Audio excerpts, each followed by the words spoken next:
Hello, ladies and gentlemen, and welcome to Paranormal Insight. It's your favorite paranormal investigator. My name is Tim Sudano, and today, back with us once again is Michelle Desrochers, returning guest. We're going to kind of pick up where we left off.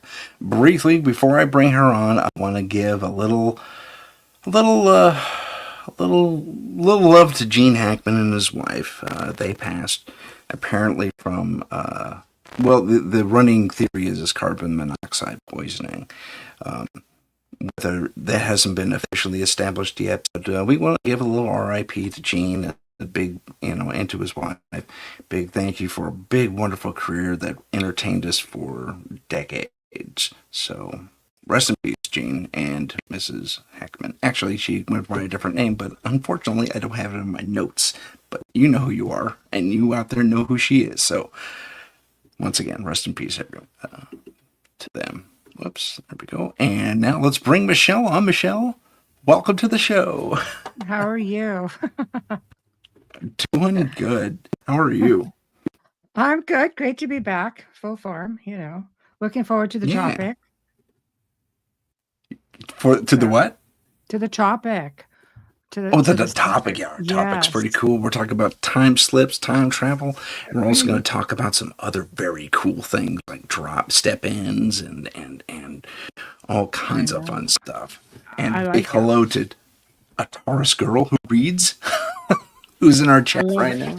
I love it. Hello. Yes. Hello. It's a great topic. Yeah, it really is. It really is. It seems to be popular. I think people just have a really healthy curiosity when it comes to that, because there's so many people that believe that it can't be done, that we don't have the technology. Mm-hmm. And I'll tell you, I've had a couple of guests on the show over the years, and they have dropped some pretty amazing bombshells off the air with respect to the fact that, there are such things as jump rooms, and that there are a certain group of people who have access to them. And, so we have a lot of people say, nope, not possible. But there's a good, healthy amount of people going, oh, it's definitely possible. And they're well aware of them. So I don't know. Yeah, it's a fascinating thing to be able to do without a machine, without a piece of technology. Yes. That, it's a form of concentration or meditation sometimes. And I guess at one point, if you believe the time travelers out there who hop online saying, I'm a time traveler and here's my proof, look out for this on such and such a date. And then there's, Timon Timon. Oh gosh, he had a weird name.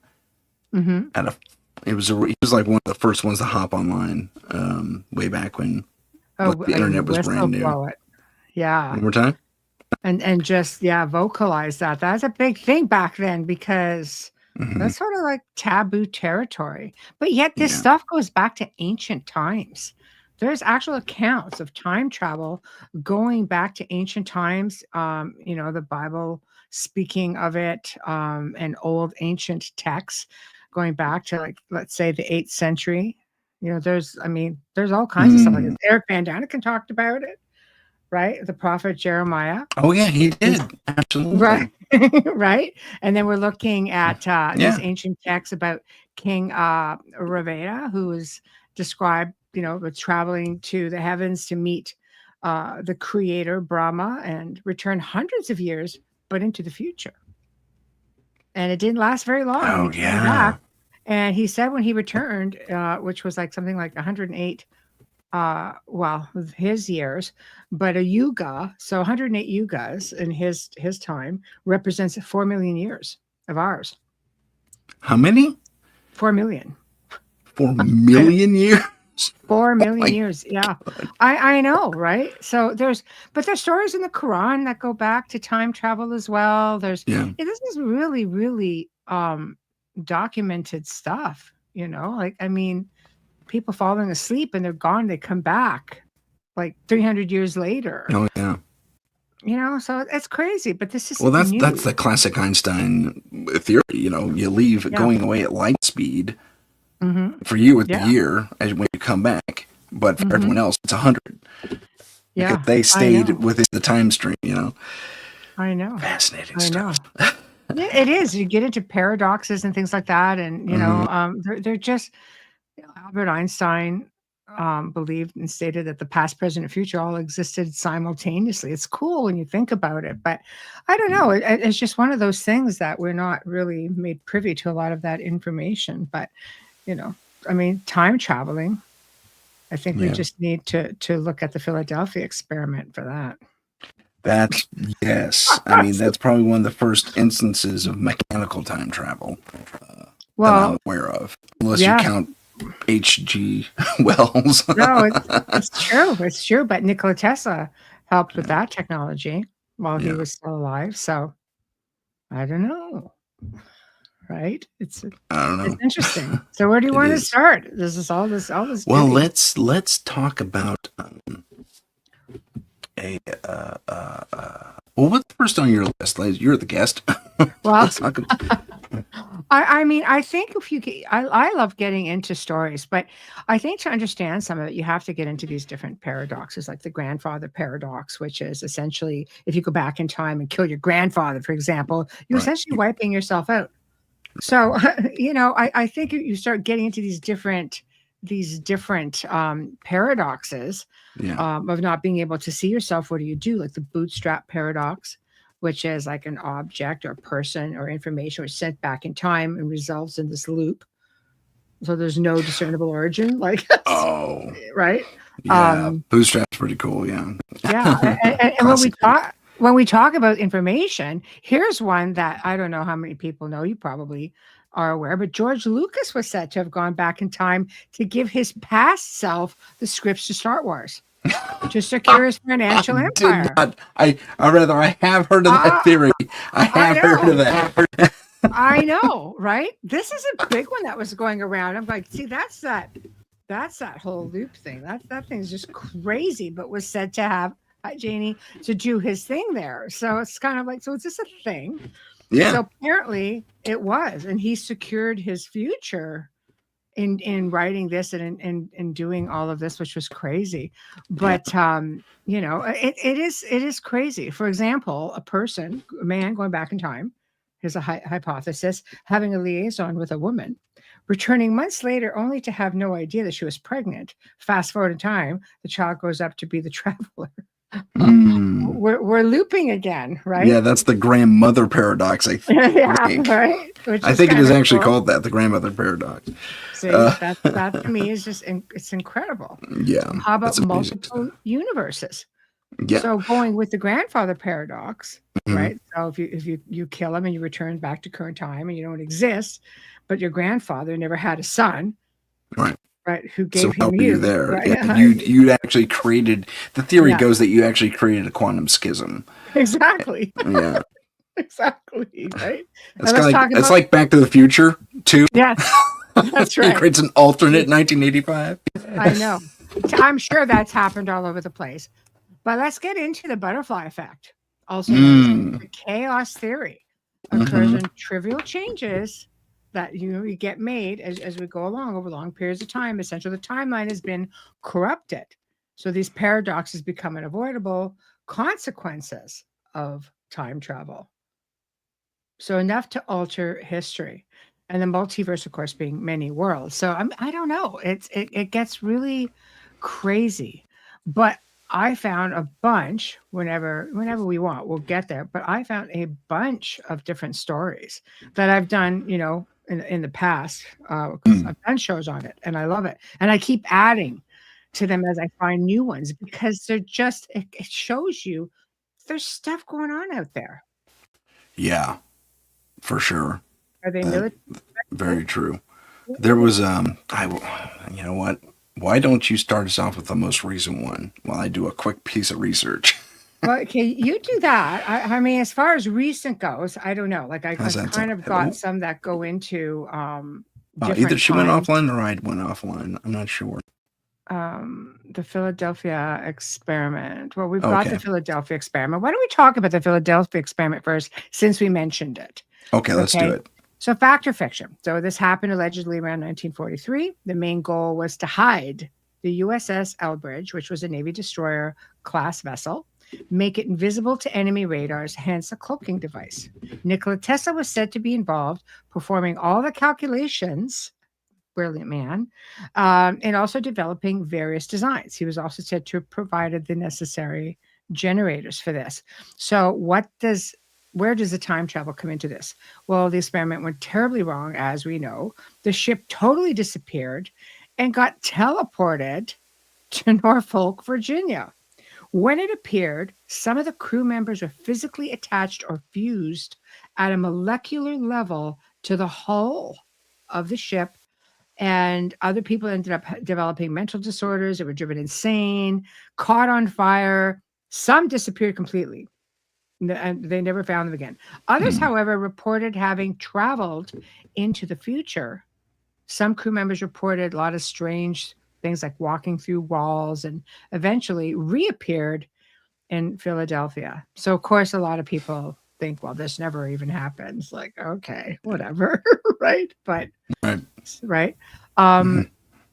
And then we get into a Seattle attorney. This 2004, I guess, is fairly recent in our Let time. me pause you right there. Yes. There was a Okay. movie made about the Potemkin experiment, I'm sorry, I just called it the Potemkin experiment. That's not it.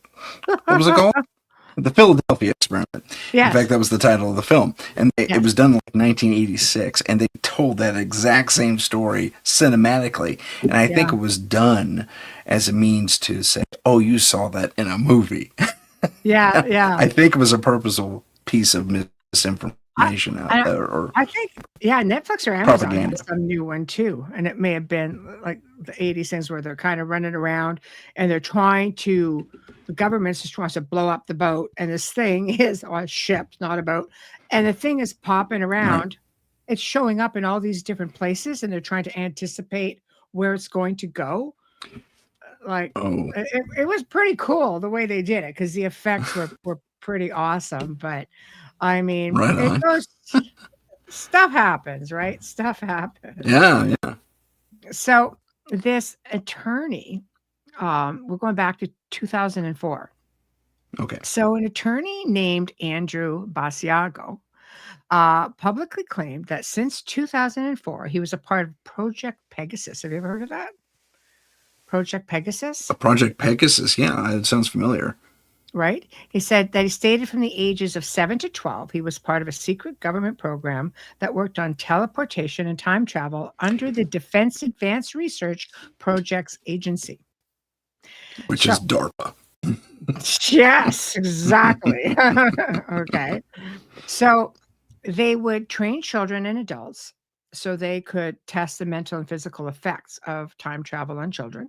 Children Mm, allegedly have had a bit of an advantage over the adults with respects to adapting better to the strains of moving between the different time frames, like past, present, future.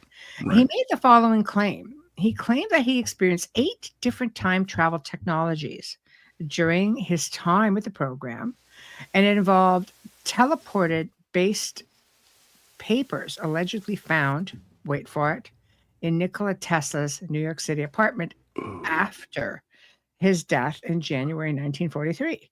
The machine consisted of 2 gray elliptical booms about 8 feet tall, separated by 10 feet, between a shimmering curtain of what Tesla called radiant energy. It had Oh, right? It had the capacity to bend time, basically.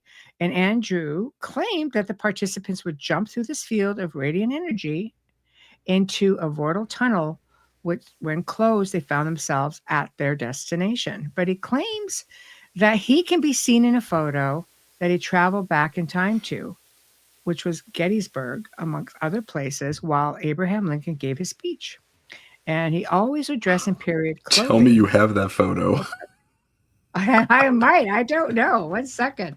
I'll dig now while you talk. Okay. 1 second. Let's Okay. see. Okay. Let So, me see. You know, the guys, my story is from 1990s, early 2000s. When Timor, that's his name, John Timor, showed up out of Florida, and he hopped online, and he wasn't really looking to Titor, excuse me, John Titor. Yes. Yeah.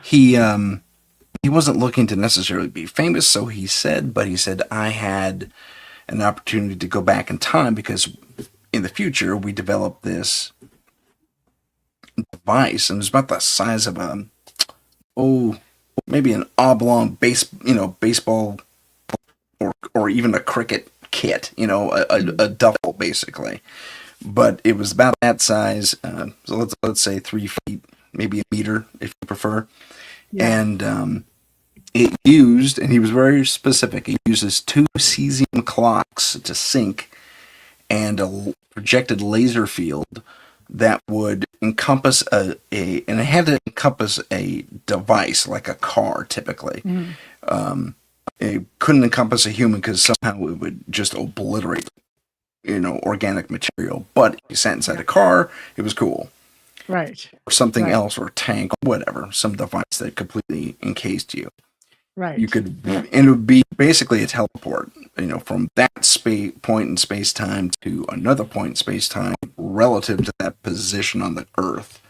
So you basically had to do an entire year. That was the shortest duration you could do. And That's it cool. was and they developed these because they needed certain technologies from the past. And Right. what it was a found technology, like an old DARPA lab or something. They figured out what it was and said, oh, well, we need this piece of technology. Right. These different Right. pieces of technology. And so That's he goes back to 1975, and he picks up an IBM 5100 computer because it has a very specific piece. That's an old piece of machinery, but it has a very specific piece of hardware that they need in the future for whatever right. reason. And so this is how they did it. They used the I forget his name, the scientist's name, but apparently this one scientist got it right when it came to time travel theory, and it wasn't Einstein. Basically, what you had to do is you had to jump back in time. You had to jump before you went to your intercept point. So if you have to go back to 1975, for example, you go there in like a month or maybe a week before, if you can hit that precise. Usually it was by a month, though, according to little dials on this machine. So he has to go in a month before, acquire his objective, and then he can jump forward again. But he'd have to do first, before he jumped forward from that point, he'd have to jump back 2 months before he made any changes, and then jump forward again in order to stay on his time stream. But so he wouldn't end up in a deviated quantum different string, right? Of time. So that was an interesting thing. So you go back in time, you grab your objective, jump back further, and then you jump forward again. Yes. Yeah, I know. It's just, but it's cool. It's a fascinating thing. It's a great thing. Yeah, I know. it really is. I know. For those who, It's a great idea, and it made sense to me at the time. Yeah. But you can actually look this up, John Titor, on Wikipedia. You can get the whole story. That is researchable. I might even have some his stuff backstory about it. Yeah. Yeah. There's some crazy stuff. Yeah, there was a lot of stuff about him. Like, you can find that stuff pretty easily, which is amazing that it's still there. Okay, yeah, it really is. There is. This is the lawyer, that I just spoke about, which was Andrew Basiago. All right. So here he was as a kid, obviously. This is him, apparently. So I'm going to put a different picture up now. I just wanted you guys to see who he was. All right. Now I'm going to stop the screen and put the other one up now, which is this photo here, which is just a bit of a bigger picture. There we go. He dressed in pure clothing. He alleges this is him, but I mean, we're on the computer. Do we really Which know? one? The guy standing alone? Yeah, this is supposed to be him as a kid right there. Hold on. The one standing alone? Right. Okay, I see your image now. Okay, your cursor. This is supposed to be him at Lincoln's speech. So I don't know. I mean, Very we live in the cool. age of internet. Is it? Isn't it? I mean, it's cool. It'd The be fact hard to that disprove. It'd be hard to prove as well. you see that, and that's exactly it. That's exactly it. Anybody, it Yeah. could be anybody's kid. You know what I mean? But the fact that Yeah. this is what he presents. This was at Gettysburg, because Patsy was asking, "Is this the guy who claimed at Gettysburg?" Yes. This is Hi, the question she Patsy. asked. Yeah. Yes. Yeah. Yeah. Hi, Patsy. So And then So also, I don't know. Maybe not, you know. But it is interesting. It's super interesting. Here's another cool one, which was titled "The Death of a Time Traveler." This goes back to 1918. A hmm, newspaper clipping was found, and I have a picture of it too. I'll show it in a moment. In more recent years, depicting the death of a time traveler in a space tube. The event allegedly occurred in February of 1918 when a body was found inside a 2-foot cylinder. I guess they dubbed it a space tube. And beside him was a communication device that resembled one of our modern day cell phones. Some researchers believe that this was a government secret time travel experiment. hmm. It's been theorized that the cell phone device belonged to a scientist named Dr. Richard M. Perel, Perel. So if it's correct, then that means, this would have been a big embarrassment, I would think, to, to these people for Yeah, sure. a little bit. Let me see if I can get a picture of this guy. Here it is. Okay. So let me just go back and go here. I'm just going to put down his A so I can find it easier. Okay. So 1 second here. And I will Hello, take the this Parlor one. Nights again, by the way, and Wood Riders DJ. Okay, 1 second. So let me grab these just to show you guys what we have. See, I come prepared. Turn this into like I know, good times right here. That's like 1 second. the good times. But I just want to remind those on the chat and those joining us just now, we are talking about time travelers and time slips.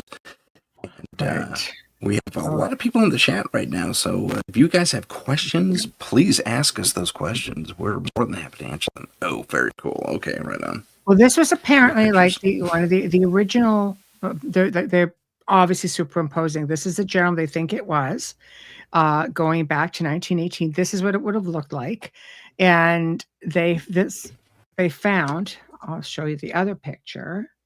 Okay. Okay, which again has a little bit more info on it. So, bear with me. Bam, bam, there. So this is who they think it was, and basically, like right in this area, right? It was where they believed to have found him. And there's other articles. There's like tons of different articles out here on this stuff. So I'm gonna see if I can make this a little bigger to see what this article says. 1 minute. Oh, I know. Hold on. I just don't know if we can make that. I can't make it. I think you all heard me chewing on my That's tablet. yeah. Sorry. I'm not getting any better with this. So let me put it that way. But it's very cool when you think about it. That this was probably one of the first stories. And I know there's another picture somewhere, and there's a picture of this. Were you looking at it? I'm gonna bring it back. No, I lost your sound there for a second. Oh, I don't. That's bizarre. Okay. Yeah. So Internet's fun. Yeah. So that's that. That's there That's is a amazing. photo And he out was his there body was found where you circled it. in a tube.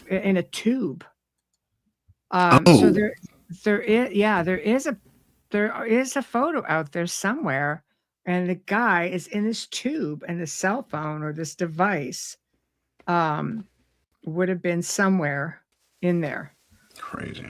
I know. remember seeing something regarding a cell phone that was caked in mud and had to be like 2,800 years old from where they found it.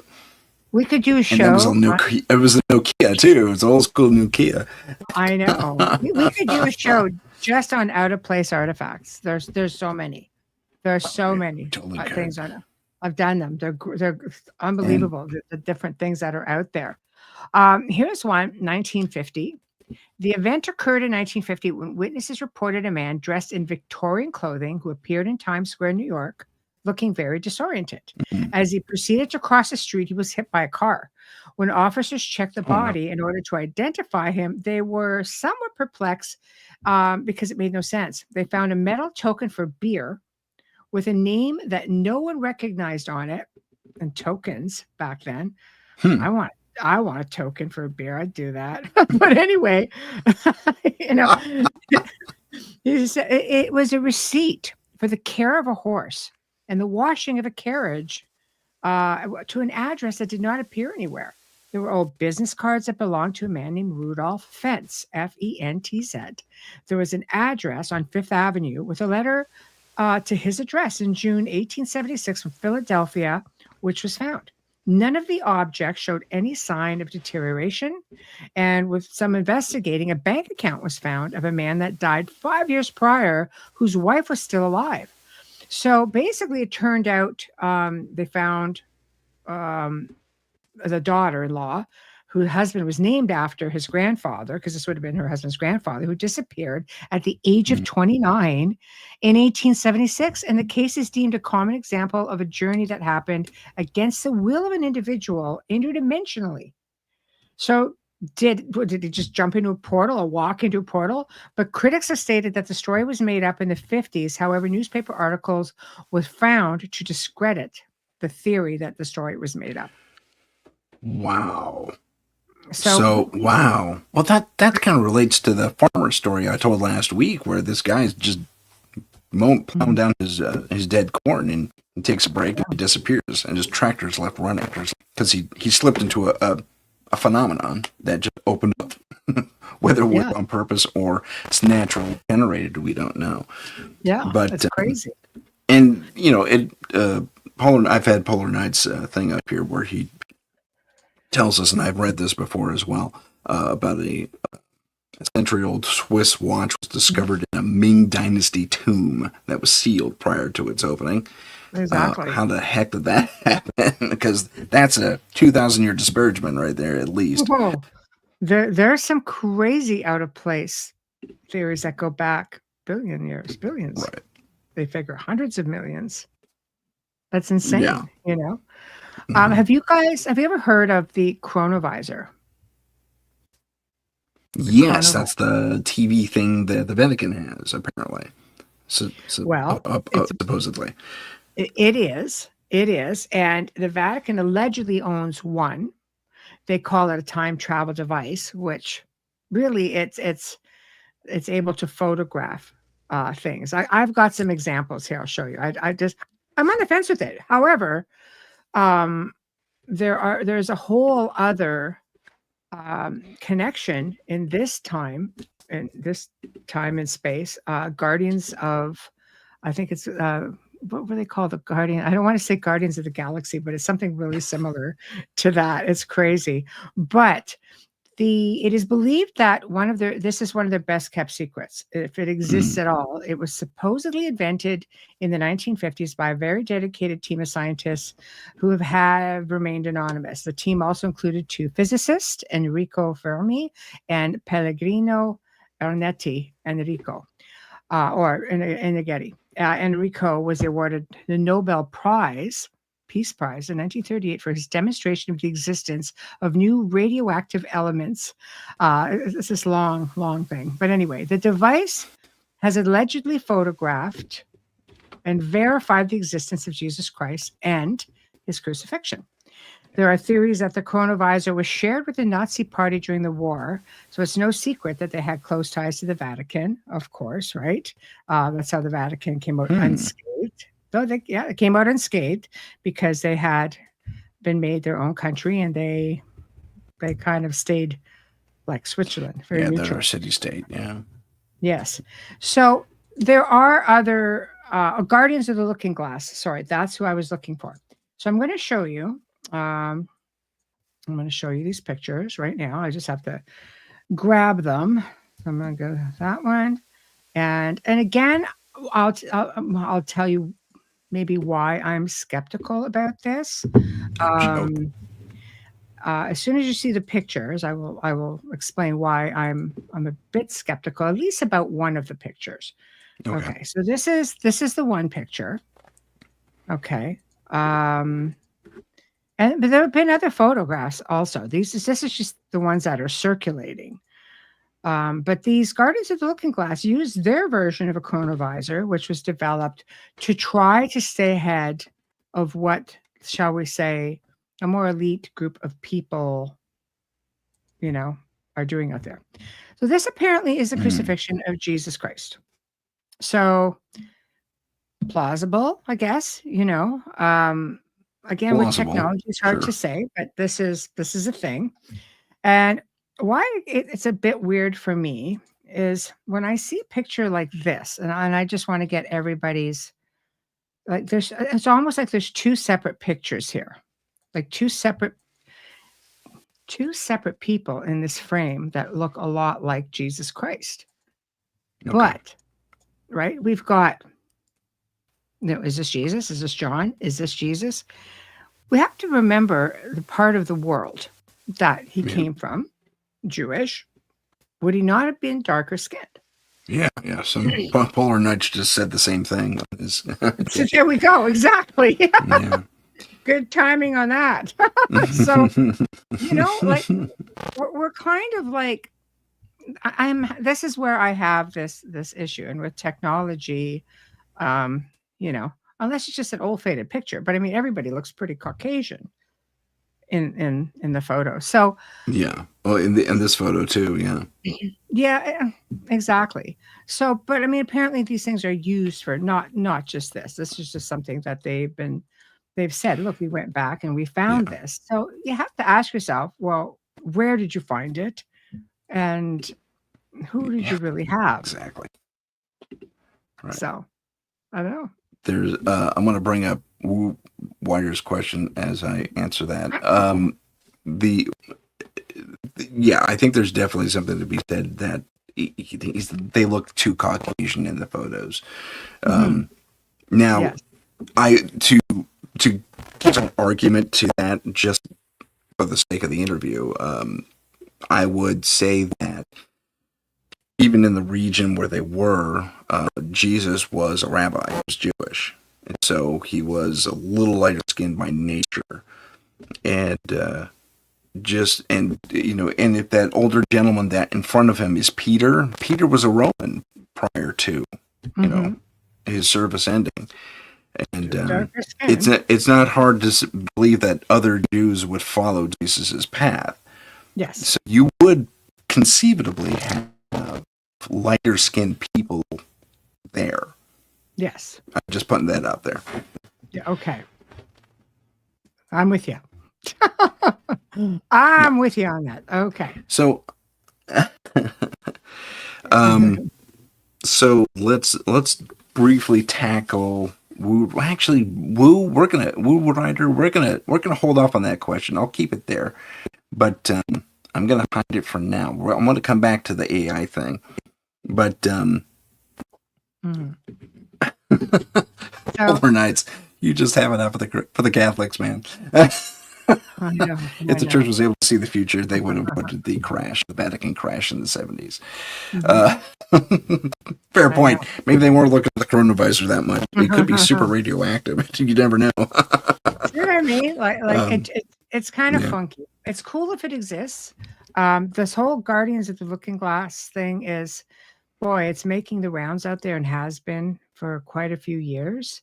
They claim to see what's coming. I kind of like, hey man, it's there. I'll present it and see what everybody thinks, and that's about. Well, about I mean, the extent of it, Yeah, if you're going to make that claim, and they technically haven't. People have leaked it. There have been whistleblowers on this whole thing.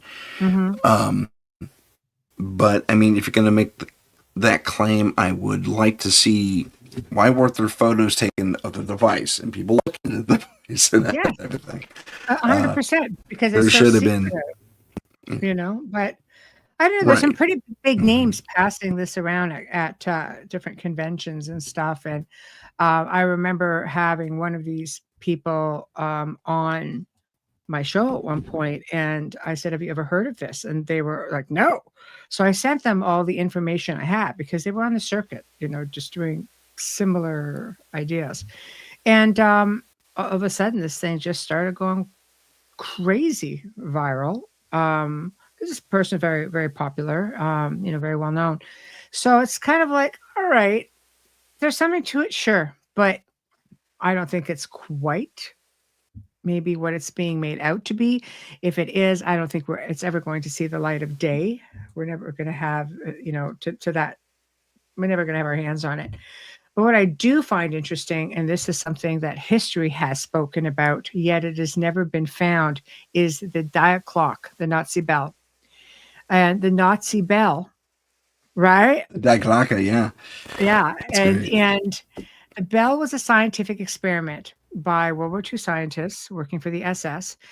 Hitler, it's no secret that Hitler and Himmler had a team of people that were looking for all the holy lost relics. They were looking for, anything high strangeness, the occult, esoteric. They were eyeball deep in it. So it's not surprising that they had this Yeah. thing.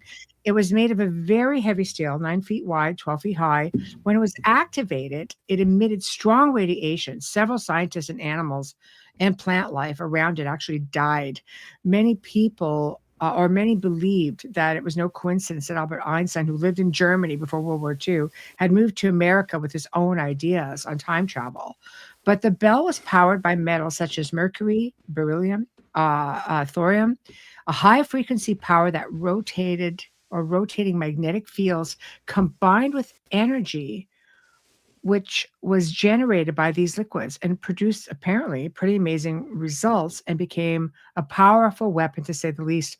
So the idea that the bell was supposed to create wormholes so scientists could transport objects through time and space, and that these wormholes would appear anywhere and everywhere. This was the belief. But it's also believed that the Nazis were assisted by extraterrestrials with ET technology after a reputed UFO crash in the Black Forest in 1932. Oh, Everything yeah. happens in the Black Forest. Get me going on the Black Forest. It's a So, no, vortex, man. and some, and some. It's crazy place, you know.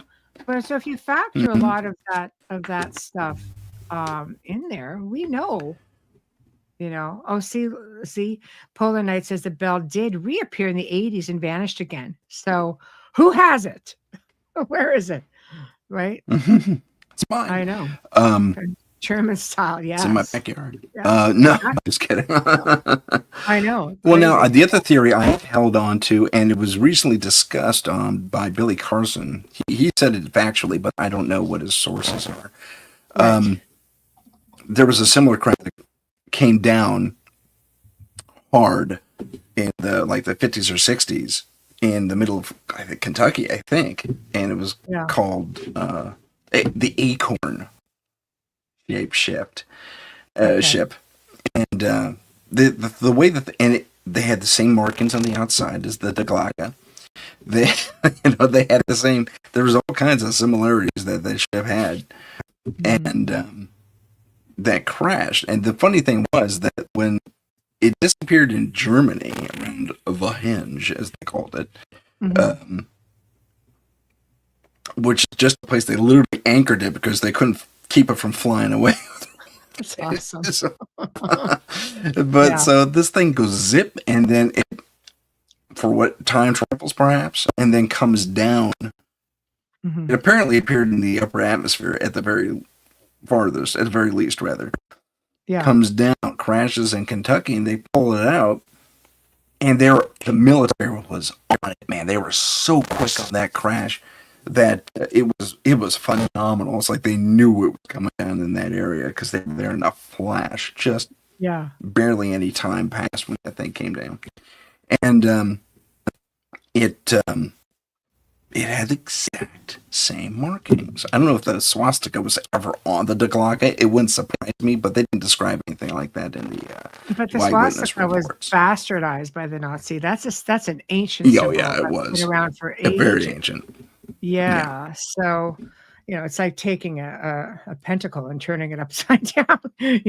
I think that they they just fudged around Well, they with it. rotated it 45 degrees. Exactly. Realistically, that's what they did. Yeah, They pretty rotated much. it 45 degrees. Pretty much. Yeah. Let's So, briefly go back as I left poor Woober hanging. yes. What did we think about the artificial intelligence re-rendering of the Shroud of Turin? I found it intriguing, to say the least. Yes. Yes. Does it really lend any credence to the Shroud of Turin? I don't think it takes anything away. I don't think it really adds anything. It's just a cool additional piece of technology you can add to it. I think I agree with you. I think you're going to start seeing a lot more of that integrated into all types of levels within media. It's kind of cool to see. I mean, they've just done a bunch more tests on it, if memory serves me correctly, and feel that it's been validated to be the shroud. So AI, unfortunately, Yeah. we're moving into an age of AI, and it's one of those things that you're going to have to question literally everything. But at least they said to you, "Hey, this is an AI rendition," which is probably more than what we get on a lot of stuff that's coming out right now. But it's always interesting to see. I mean, it's pretty sophisticated. Hi, Michelle. Hey, Wayne. Hi, Hello. Michelle. Yeah. Wayne is here too, and Polar Nights is going off, man. He has all kinds of stuff to say. I know. Go crazy. I'm gonna Polar put this Night. one up. That's it. They can't be aliens if they have the means to travel here. They're far more advanced than us. It'd be like trying to talk to an ant. I can love see it. your point, but at the same time, I know. I mean, there have been too many government officials that have come forward and said, "Yeah, we're talking to them," So Yeah. I know. It's always interesting for sure. yeah. It's always interesting. I have those notes on my notes on John Tiddor, which they Oh, okay. believe time traveler or hoax. Yeah, Right. yeah. There was That a lot of questions about his stuff. it was because it's just one of those things that, and then he just drops off. So he is still considered to be the most famous travelers, who allegedly came from the year 2036 to assist in saving the world. We're failing miserably, I'm just saying. He initially made contact November 2nd, 2000, right, via an internet discussion board, like we were mentioning, under Mhm. Time Traveler O. He posted a message claiming to be stopping by to pick up old family photos and an IBM 5100 computer dated from 1975. Why?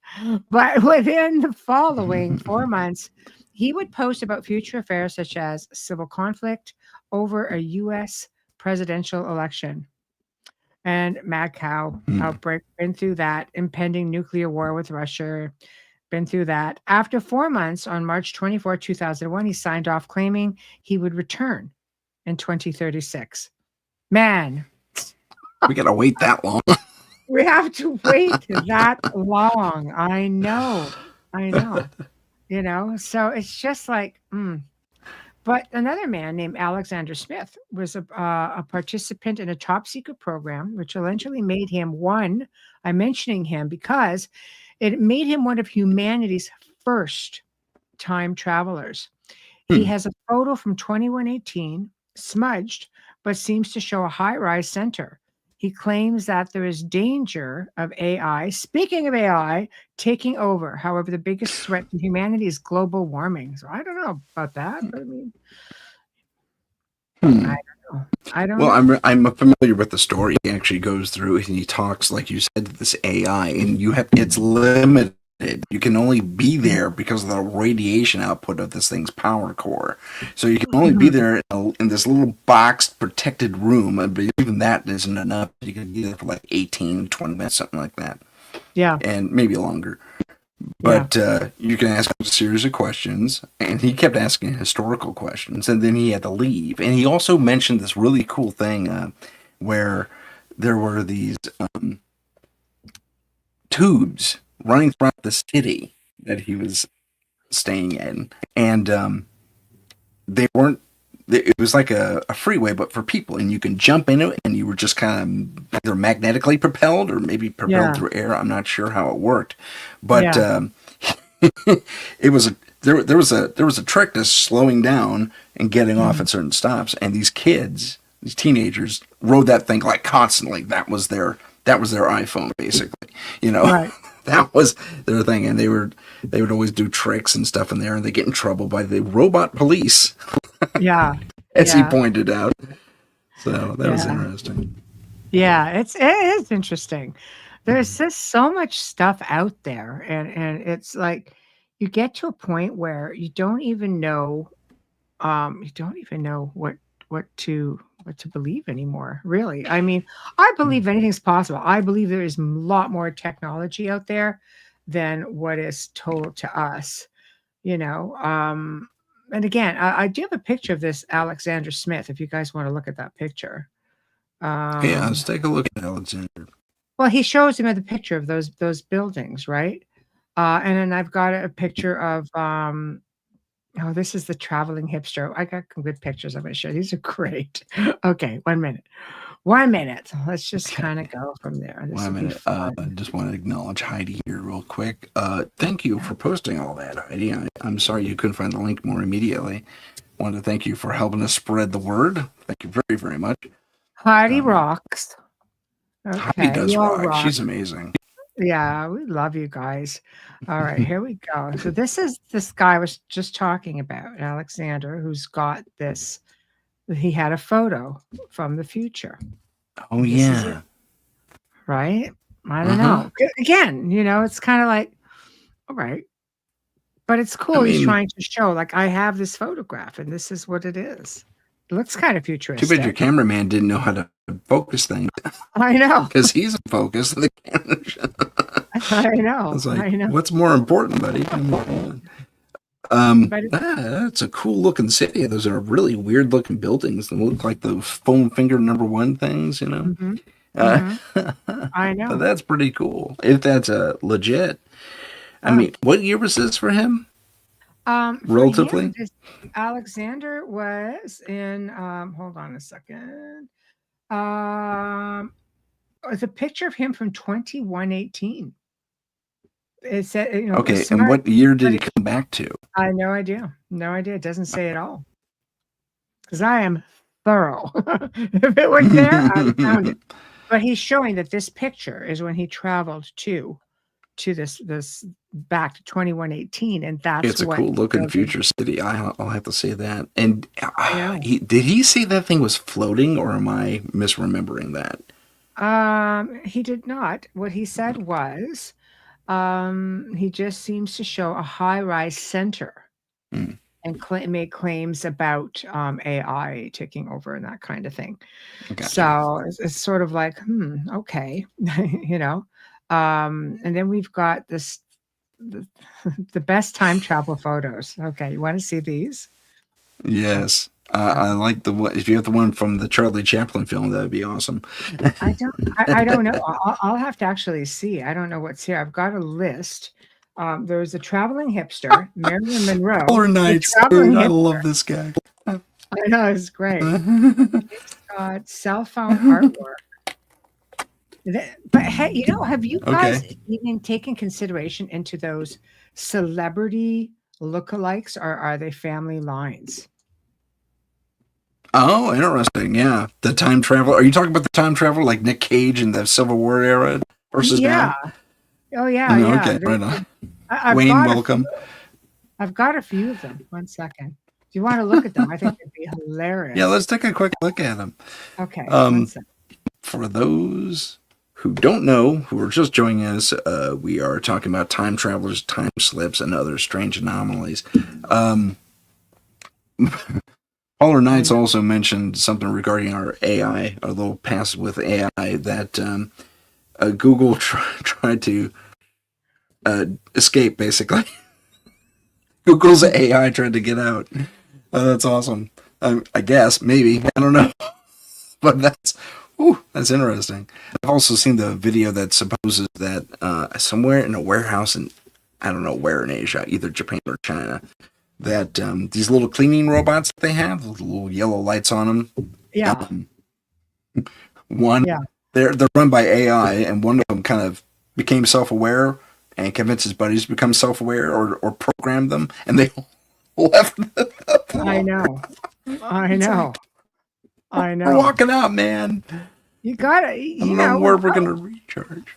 we really have to look at fact that things are definitely happening here, and AI Well, is on yeah, the if we're rise. going to build Even the artificial intelligences, they will become more than we expect.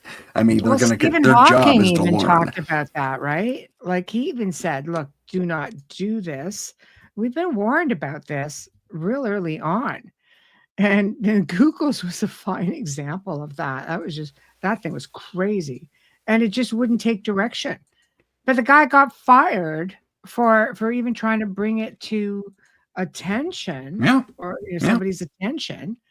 So it's like, oh, let's just go with that, right? So okay, so some of these are pretty funny. I'm just saving them all because these are some pretty good ones.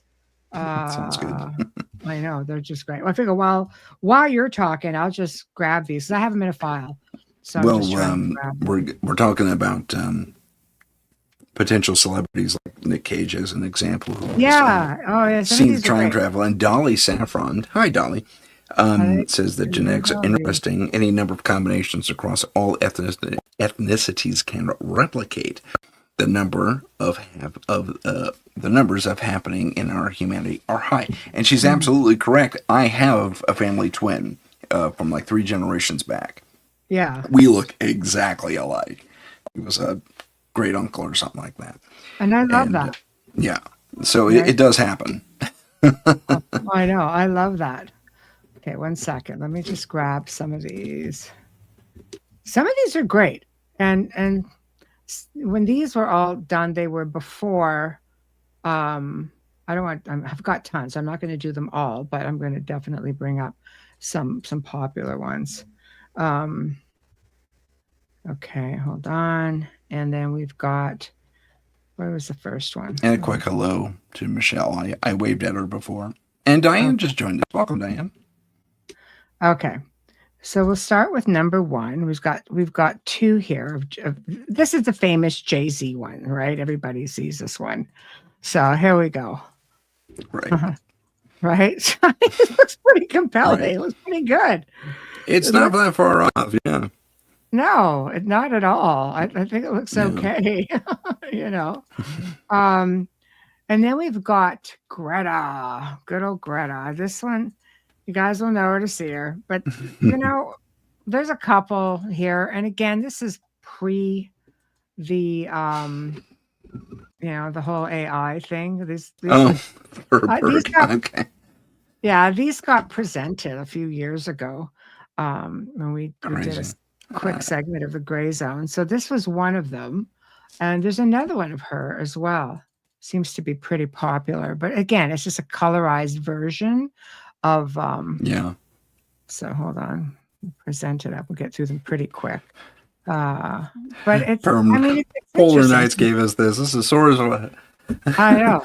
Polar Knights gave us a little thing. Little quick correction. Michelle's Canadian. Yeah. I'm the only American one right now. But That's just sort of thank you. I'm shocking glad me. you think we're normal. I need to stop watching. Well, I get it. I get it. Okay, one second here. 2 normal North Americans, let's call it. Here's a good Nicolas Cage. I know you're all welcome, by the way. Just gonna scar a few people. Here we go. Nick Cage. There we go. This is yeah, popular. the Nick Cage one is pretty good. Yeah, this one's very popular. People just sort of dig this guy. This seems to be a really popular one. But some of these I haven't seen before. Until prior to doing the initial research. Yeah. But Rupert Grint from Harry Potter. Oh, crazy. That is painted. Right? He's painted. I That's know. crazy. I know, but it's an old painting. That's exactly right. Yeah. It's an old painting, right? So, and here's one that I'm on the fence with, but it's close. I think the Canadian Prime Minister looks more like this guy than Liam Neeson. But if we compare him Adele, to really? yeah, exactly, right. So that's I'm not seeing cool. it, but okay. I know. I was kind of like, okay. Now here's an interesting one. Also, hold on. You guys Okay. all recognize this. You'll all recognize good old Sly Stallone here. Oh, That's yeah. also like, like what? Okay. All I right, know we're that having. painting too. Yeah. What's that Yeah. painting? Which one is the painting of what? That's gosh, I want to say oh, now I'm blanking on the artist. Damn. Okay. If you have the if you have the info, go ahead and release it because I Um, can't name them. I know. I'm brain shooting with it as well. So here's a Um, good one of Orlando Bloom. So oh, I I've I seen thought this this was one. Yeah, that's good. yeah. There's a couple of him floating around. This seems to be the most popular one. Yeah. I Oh wow, yeah. love it. Yeah. Pretty close. Pretty close. It's pretty close. It is. It's interesting. Okay. And now Yeah. here's one. I mean, we all love to hate this guy when we watch Game of Thrones, but you have to check this out because if I'm not mistaken, this is the Roman Emperor Caligula, Oh, yeah. right? It's It's kind crazy, of like isn't it? it is. It is because I mean, That's did they make it look impressive. like that? I don't know. The facial features are pretty, like right Pretty down to like striking, yeah. the lips, and it's sort of Yeah. like okay, that's something. Yeah. And here we've got, lastly, we'll share this guy up and tell me what you guys think with this one. Sorry, your sound went never. Oh, wow. Well, I don't are know. Shouldn't these? Vladimir be much older? You have to. I mean, Other than it's Russians got good he's genes. this.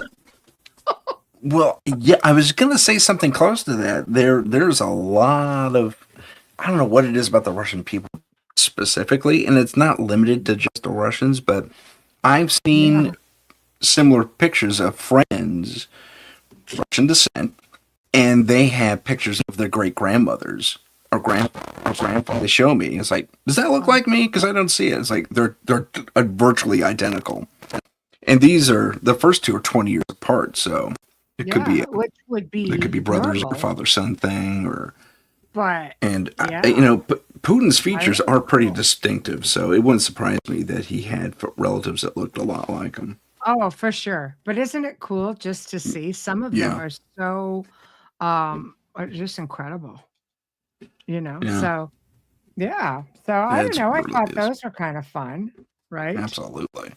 You know what You this know. is? This is a perfect time to take a very, very short little station identification break, and we'll do a short one. This will be like 15 seconds. We'll be right back after this. This is the United Public Radio Network, 107.7 FM in New Orleans and 105.3 in the Gulf Coast. UPRN esoteric programming at its finest. And we're Beauty, back. beauty, beauty. So So, um, so I know. Do you want to touch on Nikola Tesla, of course, and time travel? let's do that because he has an amazing story. But go ahead. He does. Well, of course, we just spoke about him with his participation in the Philadelphia experiment, but he, much like Einstein, he did believe that time travel was possible and that space and time could be altered with the right frequencies of magnetic fields. It was no secret that he was obsessed with the concept of radio frequencies. He conducted a Mhm. series of experiments that did result in the Philadelphia experiment, obviously. Yeah. But little else is known about this particular research. But it is believed that he was able to see the past, present, and the future through his research. And of course, we know that a lot of these experiments that took place after his passing came from, of course, his files that went missing. That's incredible. Wayne Mallow just popped up. Yeah, I know. I know. It's crazy. Yeah. It is crazy. I know. It's a great story. Mhm. Um, Polar Nights asked if I am in New Orleans. No, I'm not. But I was taught by a buddy of mine in the Air Force from New Orleans. That's how you say it. From Nolans. New Orleans, New Orleans. Yeah. Yeah, Norlands or Nolans or however I it is you know. want to. There's I variations on it. Don't say New Orleans because you sound like a New complete Yankee Orleans. to them, and they'll just never respect you. You have to actually tune in when the owner of the network, Joe, is on one of his shows, and you get the full twang going on, and Oh yeah, oh yeah. So yeah, good times, it's good good times. times. Um, Anything outside the box? Okay, just looking. Sorry, caught Heidi's comment. Um, so I'm just going to see if I can put this up. All right. Okay. So But we've got sorry, I'm enjoying the chat conversation here. you It's go ahead, fun. man. I'll just keep I'll just keep reading. Um, so there's a Yeah, keep guy, reading. the 20th traveled here from the 23rd century. His name is Yevgeny. I'm going to totally butcher this. Iosifovich, a guy Kochuk, who allegedly traveled here from the 23rd century and got stuck here in the 20th. So the story says that when he was a boy, he decided to hijack a time machine along with a female companion. Who gets to just do that? Anyway, Wait a minute. um, What year was this? yeah, in the 23rd century, Oh, okay. That time makes a little. traveled. Yeah, he traveled back here to Okay. the 20th century at the time, and the story goes that when he was a boy, he decided to hijack a time machine along with a female companion in the 23rd century. I'm guessing, obviously, they were on to a good start, visiting all kinds of places of antiquity, and landed here with the machine crashed. Welcome to the prison planet. Anyway, they realized that the time machine could only lift one of them to return home. And of course, he stepped aside to let her go. He was 12 years old at the time. Help never returned. And the young man was soon adopted by a loving couple. And by 15, he entered into a book apprenticeship at Lemingrad's House of Books. His knowledge of history aided him well in his life. He died in 1991. And in a strange paradox, he passed away 2 centuries before his actual birth. So here's like again, there's so much more to the story. So Mm, we're talking about that paradox again. yeah. Wow. I know. That's crazy. Isn't it crazy? That's Isn't it amazing. crazy? It's like this is where we're getting into like, just the time slips and stuff like that, right? Yeah. So another woman named Agnes Whiteland she was visited by time travelers during World War One. An Hmm. event took place in England where she was peering out of her balcony when she noticed a round platform in the air. It was described as about 30 centimeters thick in diameter, roughly 3.5 meters by 9 meters off the ground, roughly 100 feet away from her.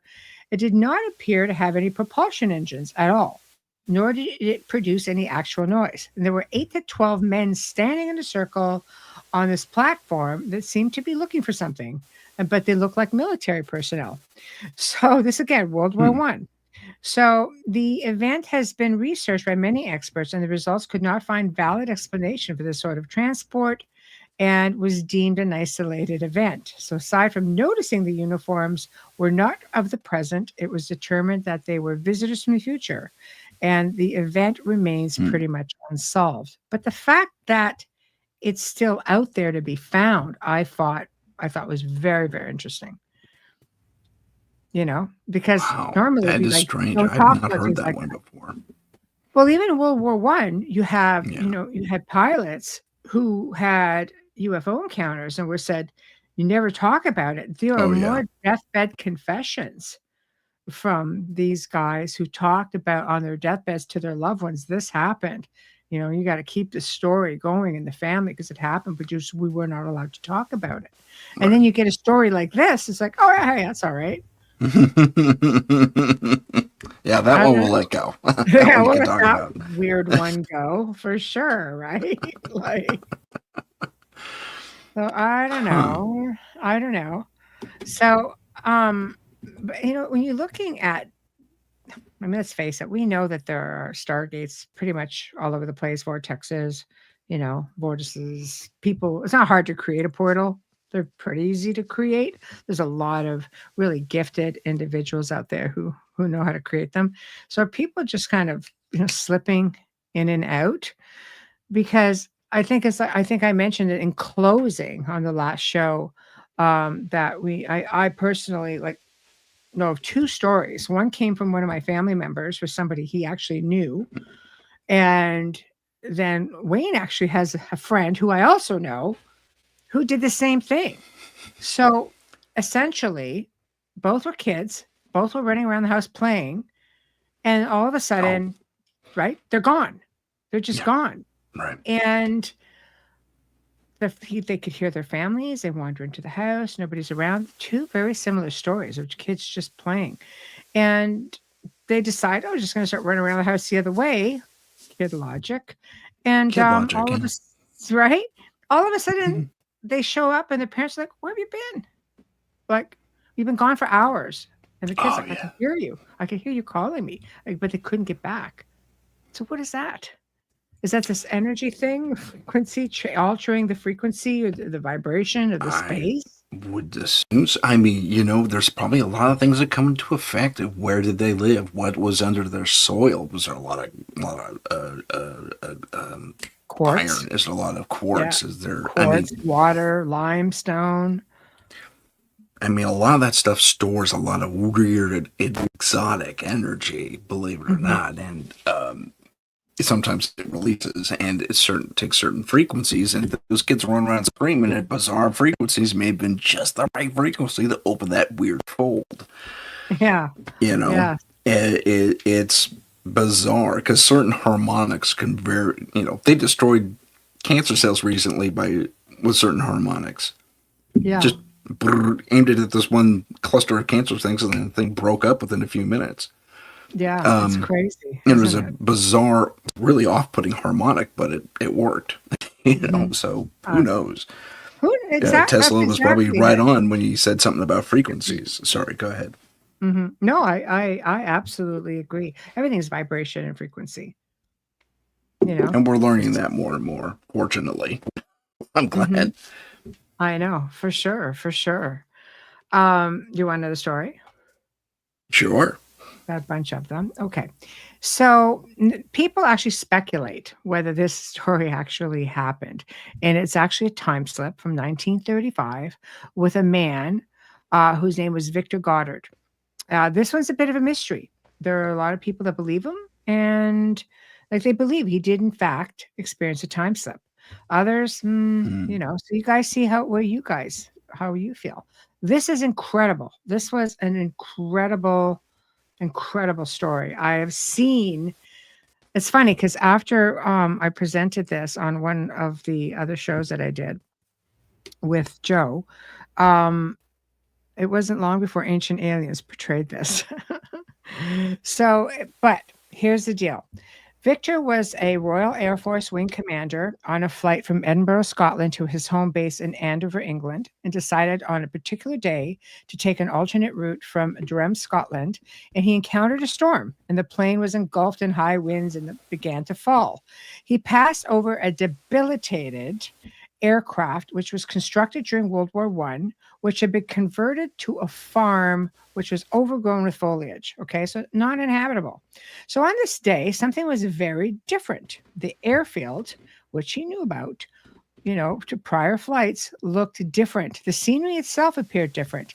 The hangars were brand new. There were 4 planes on the ground painted yellow in color, and this was never a Royal Air Force color in 1935. Hmm. He did spot 3 planes which were familiar and one that was not. The fourth was a monoplane, which the Royal Air Force did not have in 1935.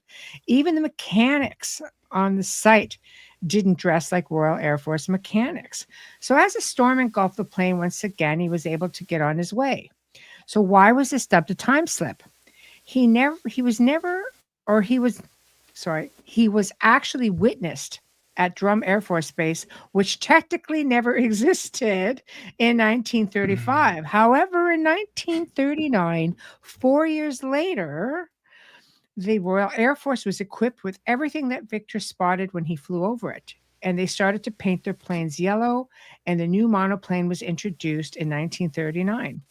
So he flew into the future apparently while in the storm, or got pulled in, but Wow. the people on the ground saw him fly overhead 4 years where he shouldn't have been That's in the incredible. future.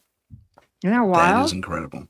It's it Yes. is I love the story because it's just it's like the double. You don't just get the person, in this case, on the plane, Yeah. having the experience and going, "What is all this?" You have the people from the ground looking up at this anomaly, this plane going, "What is that?" Why is that Like, it here now? exactly. It's a double because they would have known that we haven't seen a plane like that since 4 years ago. And this guy is 4 years ahead, and they actually spot one another. So the future witnessed the past and vice versa. Yes. That's amazing. Exactly, exactly. So they this It's is started amazing. circulating after, after we found this. It was great, but I just ironically one day watching this episode of Ancient Aliens going, "I know that story," a few years later. So it was a great it's one I love to tell because it's just so incredible. Right? And you just have this guy who's just like Yeah, a reputable guy. He's just out there on his flight trying to get home and has this amazing experience. And I can imagine the people on the ground even telling their families in 1935, we saw this. And can you imagine down the line if you get these stories merging, like hmm because it's only 4 years? It's very yeah, plausible that descendants, of the pilot and would come into contact with the people on the ground. And I think for it's just sure. one of those tales that will keep going. That's amazing. That's probably one of the best double eyewitness things I've ever heard. That's pretty it good. is it is awesome. It is awesome. But and it's just not one of those um typical time travel stories. I dig the time travel, but the time slips are always so Yeah. amazing to me. It reminds me, I think we had talked about this woman. Oh, here, this is a story. I touched on it briefly when we spoke last, but I didn't have all the details. This is a story of Okay. Lorena Garcia Gordo, a parallel, no, this is known as a parallel universe experience. So 2008, she woke up in a bed and realized that her pajamas and sheets were entirely wrong. She didn't recognize Okay. anything, in fact. So after continuing on with her morning routine, she would learn that she was, in fact, that she entered. I mean, it was pretty quick to realize you've entered into a parallel universe. Like she was somehow aware of this. So she began to notice small inconsistencies, such as being out of place, like objects were missing altogether. She noticed that items she never bought at all were there. And she knew somehow that this was not her world. Her entire life was gone. Her partner of 7 years apparently didn't even exist in this world. According to the detective she hired to find him, her car was different. Her apartment was gone. Her job was the same, but work was moved to an entirely different building. She Hmm. went to a doctor, underwent psychiatric and psychiatric tests, other sort of tests, physical tests. Everybody said, "No, you're okay. You're okay." But what was actually happening to her? Her reality has basically disappeared. Her partner does not exist. She could not even locate where he had lived, or nor could she find his son. So she suffers from stress and looks for anyone else who has had similar experiences. And I even read in one case that there was a reward for anybody who can get her back. Wow. That's What would amazing. you do, right? What would you do if this happened to you? Yeah. I couldn't imagine because I would not want to be without my family. I'm all down for switching into timelines, but I'd have to do it with the people I love. I couldn't do that. I'd Well, lose not my only that, if I were to do it, I definitely want a way back. You know, I know. it's I like I know, better right? have a way back. This reminds me of another story out of Canada, if I'm not mistaken. It's not exactly time slip or anything like that, but it was Right. something along the lines of an alien abduction gun way weird, just so sideways, Okay. according to the witness. And I don't have names, unfortunately. This is a relay from a show that Dan Aykroyd hosted a very, very long time ago. I know that show. And Yeah. the story goes that this woman woke up and she goes to get her son out of bed. Time to get up. And when she opens the door, there's her son, and there's another one of her son, a twin that wasn't there before. Two And for so one. it turns Yeah. out they'd both been up since like midnight or something like that, having a conversation, just talking, trying to get to know each other and figure out what's going on. Yeah. And it's like, I don't know. I was asleep in the bed. The twin says this now. I was asleep in the bed exactly where you are, and when I woke up, I was on the floor, and you were in the bed. And I don't know what's going on. So, Wow. she's really freaking out about that. And then she goes downstairs, and her cat runs by, Okay. begs for food, and then her other cat, which wasn't there before, a twin, Hmm. also sits there and begs for food. The cats got twinned. The boys got twinned. So she's wondering she's just losing her mind. She's Right? the only thing that wasn't twinned so far, Oh, and so yeah. she let the boys just deal with themselves. She calls the kid in sick because she's got to get a handle on this. And suddenly she has two cats to feed. So Yeah. okay, so she feeds the two cats, and she's down in the kitchen, and they had this set of goldfish that they always had to protect from the cats. I'm sorry, they had one goldfish, a big one. Well, that had a twin as well. Suddenly, there were two goldfish in this tank. Two fish, two cats, two kids. Two fish, two cats, two sons. So they're Son. thinking they're at one point or another because she went to get help. She went to a psychologist saying, "Am I going nuts? You gotta." He regresses her. Turns out her Oh, whole family has been, abducted. Just kind of like what your story goes. You've had family that have been abducted, you've yeah. been It's a abducted, so on and lineage so thing. forth. Yeah.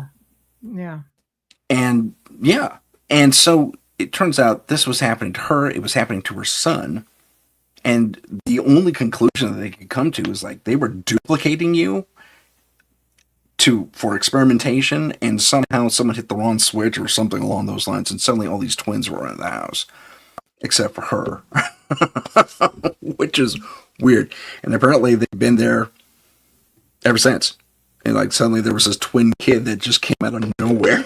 I can't even imagine that. That is I, so bizarre. yeah, that's a weird one. That's the weirdest one That's I know so of. bizarre. I can't even wrap my head around that.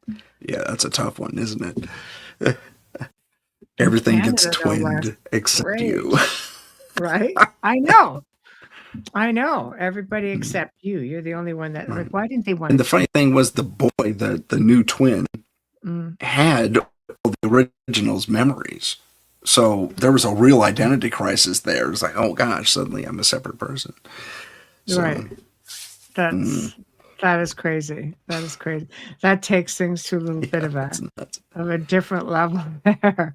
So what did Yeah, she that's an end up like? Did it say? unreal situation, isn't it? Well, yeah, because One more did these time. twins stay? Did they ever disappear again, or were they there forever No, after that? no, they were there forever. The cats died roughly the same time. The goldfish died roughly the same time. And I think the two boys are adults now, but they're running around as twins. That would just be bizarre.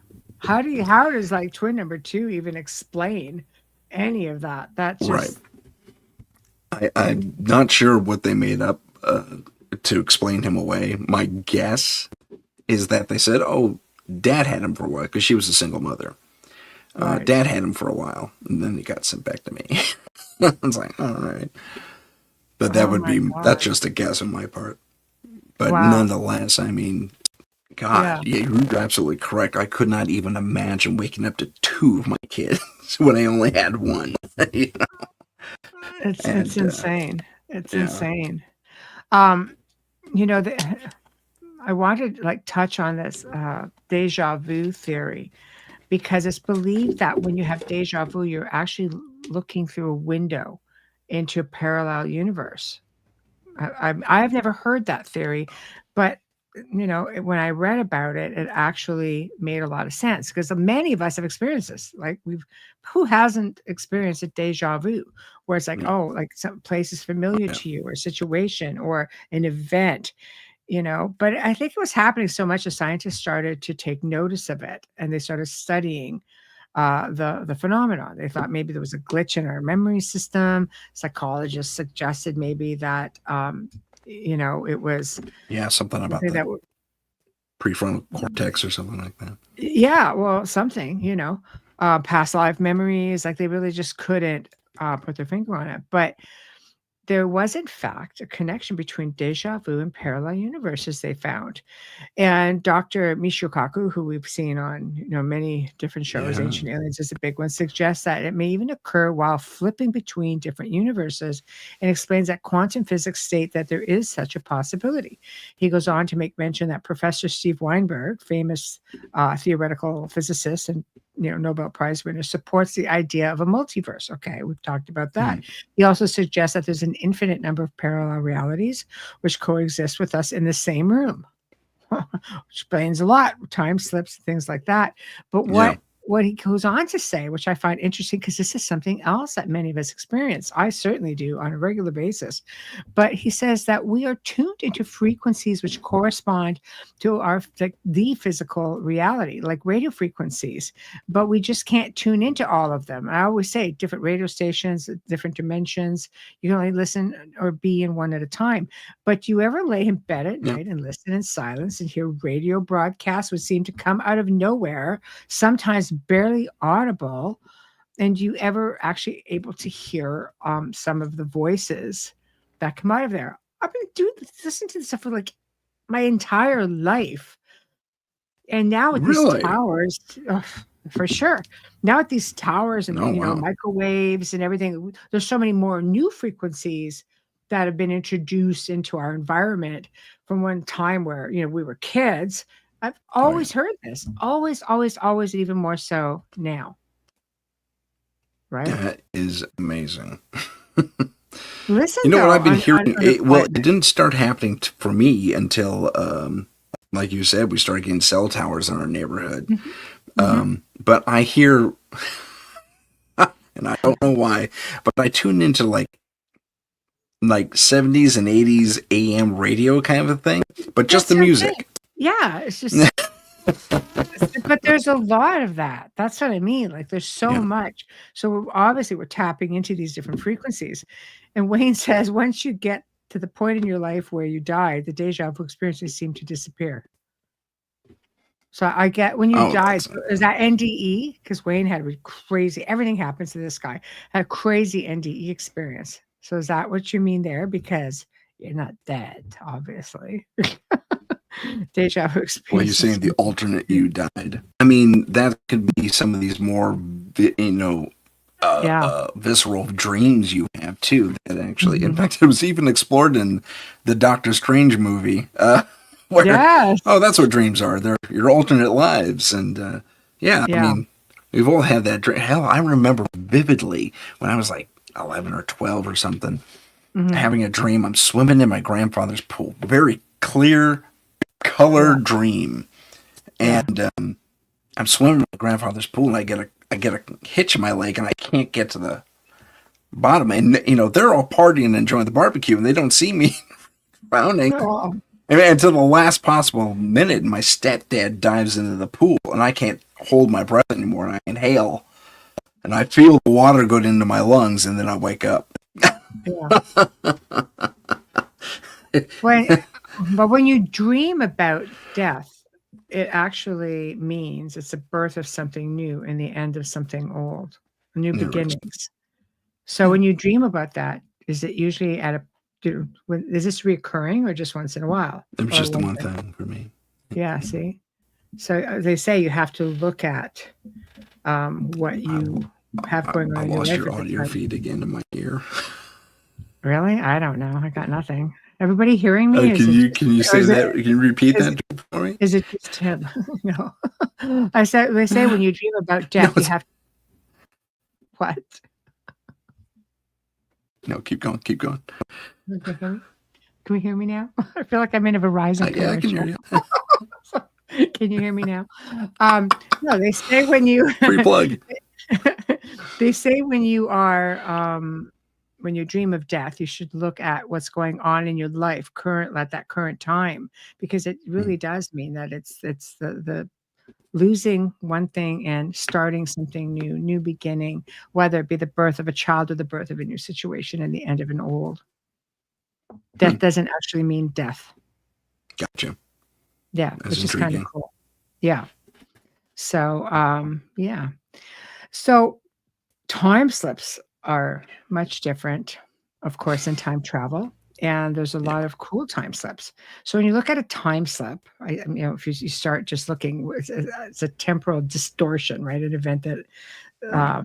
that occurs to an individual going back, forward. We've talked a lot about that.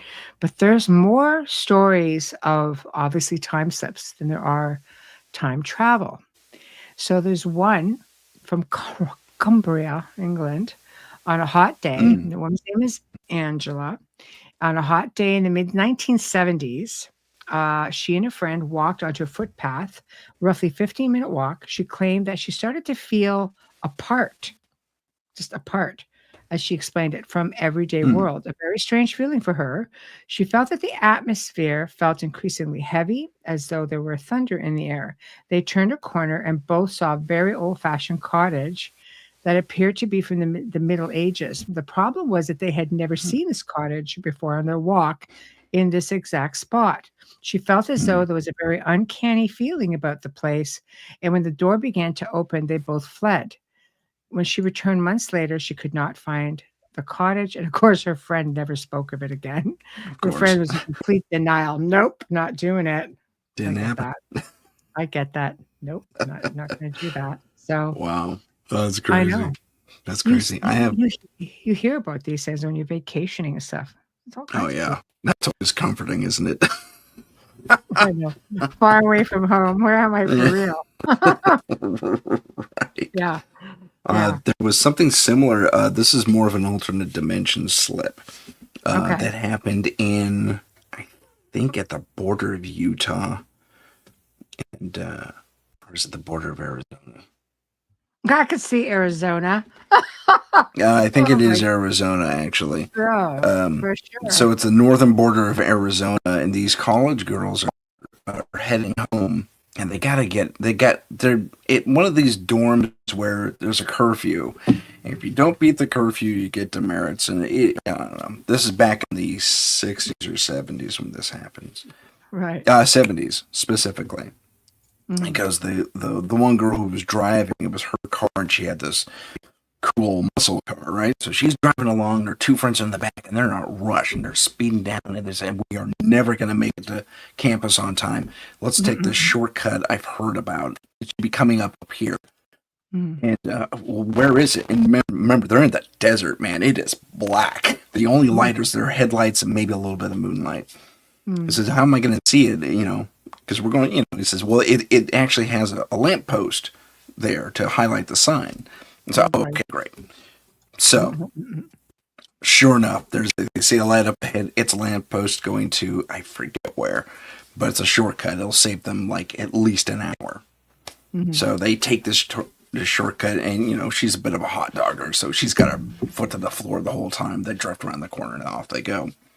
Mhm. And it was relatively clear night, and Mhm. they said all of a sudden it got super cold, and they noticed clouds were suddenly overhead, and they're looking off the left and right. Again, it's pitch black out in the middle of nowhere, man. But Yeah. through the little bit of moonlight that's out there, they can see farms, Mhm. acreage, farms, crops Yeah. off to one side. In the Yeah. desert, no, Mhm. no way. So what where are we? I I said, know. listen, I'm just driving, man. So she goes, she hits it, and it's like, and it's getting more and more weird. Suddenly there's trees. Suddenly there's, like really tropical trees, deciduous trees, all kinds. Mhm. And it's becoming a little more dense. And there's going, where are we? This should not be in Arizona. Okay. Even the high desert doesn't have stuff like this. Mhm. And so they come upon this like roadhouse, and Mhm. they are freaking out. So they convince the girl to pull over. They're all going to hop out and ask directions. And as soon as the car stops to a skid, then she kind of showboats the driver. That's just her vibe, right? Yeah. And she gets out of the car, or no, the one girl, not the driver, but the passenger gets out of the car, and she stops, and she lets out this howl, Mm. just this fearful scream, and she jumps back into the car, and the other girls look out, and there are these people that have horns, and as one of them starts getting closer and closer, they have patches of skin and a snout. They look like cows, upright walking cows. Oh, come on. This is Guess what they're saying? Yeah, they're wow. going, what's going on? Like cows and Oh, different kinds of farm animal type people, sheep people, pig people, bipedal though. and these And people are all fully three of awake them while they're swear to this. Sorry again? Say again? they're fully awake while they're experiencing They're it. experiencing. Yeah, they're fully awake. This is their tale, and so they go, "Oh my God, where are we?" And the girl in the back, she takes a brief look at all this neon signage that's there, and it's in a bizarre language. The only Mhm. thing that recognizable is this animated arrow that points to the place, right? But the language is bizarre, foreign as can be, Right. and the cars there are weird. They're like egg shaped, and I think they have three wheels instead of four, and they're just bizarre It looking. sounds like a crazy DMT trip. I It won't lie. totally I'm does. just saying. It does. That's It totally does. So yeah. they lose it. They jump back in the car. The driver floors it, and they take off, reverse their direction, right back down the road they came. And these vehicles give chase. They hunt these cow people or sheep people, whatever they are. They give chase, and they chase them out back to. And there was this bend. You remember this bend she had to burn around, right? So Mm. she's going as fast as she can, and she hits the brakes. She spins out, but she doesn't quite make the turn, and she barely gets into the gully. And so they're spun out in the gully. Tires are popped. They're hosed, and they're waiting. They one of them grab a wheel jack from the back. They're waiting, right? Nothing happens. No one comes. The egg people and the cow people, or egg cars and cow people, are gone. And they start walking back a little bit. It's like, what's going on? And they notice that her skid marks abruptly start just out of nowhere. Like they continued from somewhere else, but they abruptly start at this one point in the road into the skid off. So wherever it was, That's there was weird. that dimensional door that they came through, because the skid should have been like 40 feet and it was like 10. So, and then they finally flag down an officer, tell their tale, and they're dismissed as a bunch of crazy girls who were trying to get out of Or on a DMT getting in trip. trouble. Where'd you find the Or mushrooms? yeah, Where are you it could have been hiding? that, but I know, but yeah, it's or so out LSD. there. Like, these are the type of things that people on these trips talk about, are just so obscure. But it goes to show you that there's just stuff out there, dimensionally speaking, that we have absolutely no idea exist. Yeah, I gotta Like find that spot. I gotta out of go do all, an I know, investigation out there. like all of the cool the cool beings you could find. Like some people get dragons, some people get gargoyles, some people get these incredible, beautiful dimensional, interdimensional beings. And that poor woman got cows that walk upright. Upright walking. Well, actually links to Indian religion. Does it? I think Hindi. Oh, Yeah. oh, They actually, well, that's why they worship the cow so much, because they had an experience at one point where an upright walking cow said, incredible. "Don't do that. Don't eat us." Absolutely incredible. Learn something new every day. This is completely new for me. But thank you for that, because that will not leave my psyche now. Cows that walk upright. Good thing they're like gentle souls. Cows are pretty cool. But doesn't it make you think, playing devil's advocate a little bit, pardon the pun, that, we're in a society that eats so many True. cows? I'll never go vegetarian by my own admission, I know, but I know. Like, but the same. just because it's not healthy for you, I mean, I get it. Yeah, there is that I'm not karma, and that's vegetarian kind of where the whole Indian end of. I'm so Yeah. sorry. You're talking and I'm talking at the exact same time. I'm so sorry. Go ahead. No, I was going to I'm not vegetarian either. So I'm just making the reference of this interesting concept that you would not want to be maybe in that area having a burger. That was not a Beyond Burger. Yeah, right. It's just saying, it could be awkward. Yeah, a little bit. Well, people do drive-throughs all the time, and you drive through and you end up in this place. Sorry, a little humor, but not. I don't know. Places not to build the drive-through at that intersection. Avoid this area. Yeah, that is actually a very incredible story. I have to say that I've never heard that, and it's very, very interesting. But it goes to show you just never know. It's just almost like, when you're looking at portals, and I mean, again, you could do a whole other show just on stargates and ancient power spots. But we have these cryptid beings. I mean, I had a guest on last week with Ogopogo from Lake Okanagan in British Columbia. Very, very Nice. Very, popular tourist place, and it's one of the more documented places of lake monsters, as they call them. That there's actual evidence that they've been able to say, yes, this exists. We can't debunk it. We know it's a thing. There have been more eyewitness accounts than even in Scotland, apparently.